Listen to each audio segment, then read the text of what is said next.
Donc les deux premières étapes, on va commencer par l'ourdissage qui est ici, et puis donc l'encollage qui est juste à côté.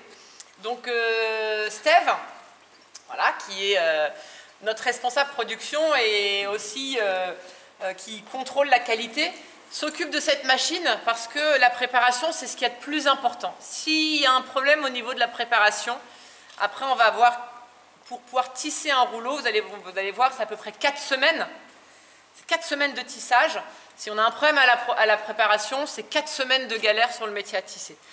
Là, vous avez ici, bon, pour des questions d'organisation, etc., c'était un petit peu compliqué. Ça, c'est un contre-jute, pardon. Donc, vous voyez, ça, le jute était un petit peu plus haut rangé. Le contre-lin est dans une autre salle. Et en plus, bon, pour des questions de production, il a été démonté parce qu'il doit être remonté. On n'a pas eu le temps de le remonter pour vous, parce que c'est très long.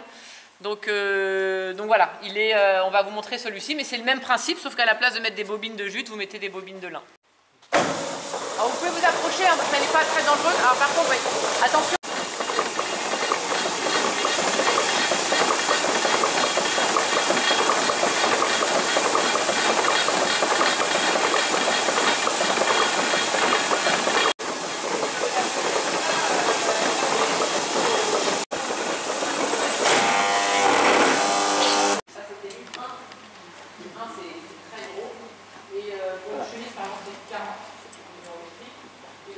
Voici le nœud de tisserand.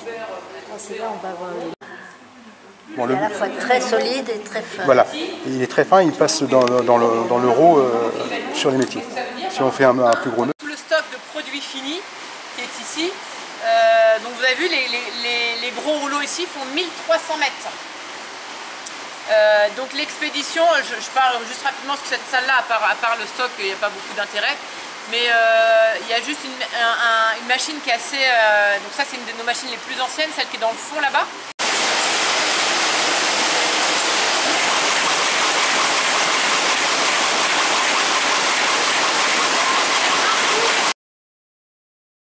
Au tissage du Ronchet, le temps file et les machines invitent à se plonger dans le passé.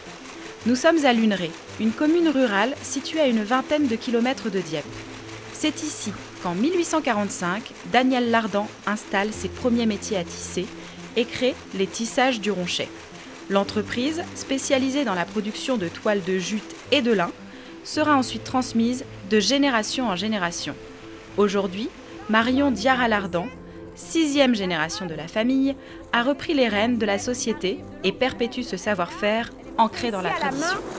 Depuis le 19e siècle, on tisse le lin dans les chaumières normandes. Et pour cause, 50% de la production mondiale de lin vient directement de Normandie. Et la Seine-Maritime cultive à elle seule 19 000 hectares sur les 60 000 que compte l'Hexagone. À cette époque, la plupart des agriculteurs devenaient tisserands l'hiver et l'industrie textile fleurissait dans la région. Durant son âge d'or, le tissage du Ronchet embauchait alors 80 salariés pour produire 300 000 mètres de jute. Pourtant, dans les années 2000, la crise industrielle du textile français frappe de plein fouet le tissage du Ronchet. Et en 2019, Nicolas et Étienne Lardan, à la tête de l'entreprise, annoncent sa fermeture. Une nouvelle qui va bouleverser la vie de Marion, alors professeur de sciences et vie de la Terre. C'est vrai que quand vous avez 20 ans, 25 ans, on vous dit ça va fermer dans 10 ans, ça va fermer dans 5 ans, c'était loin tout ça. Et quand ça a commencé, l'échéance arrivée, moi je me suis dit non, c'est pas possible. Je suis née dans cette usine, entre guillemets, on a joué avec mes frères, c'était notre terrain de jeu. Et puis ce bruit particulier que sont les machines textiles, tout ça s'arrêtait, tout cet héritage familial qui devait s'arrêter.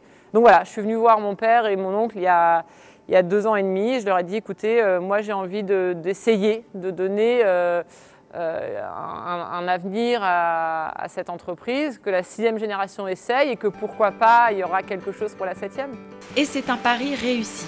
Les métiers à tisser des tissages du Ronchet n'ont jamais cessé de tourner depuis 177 ans.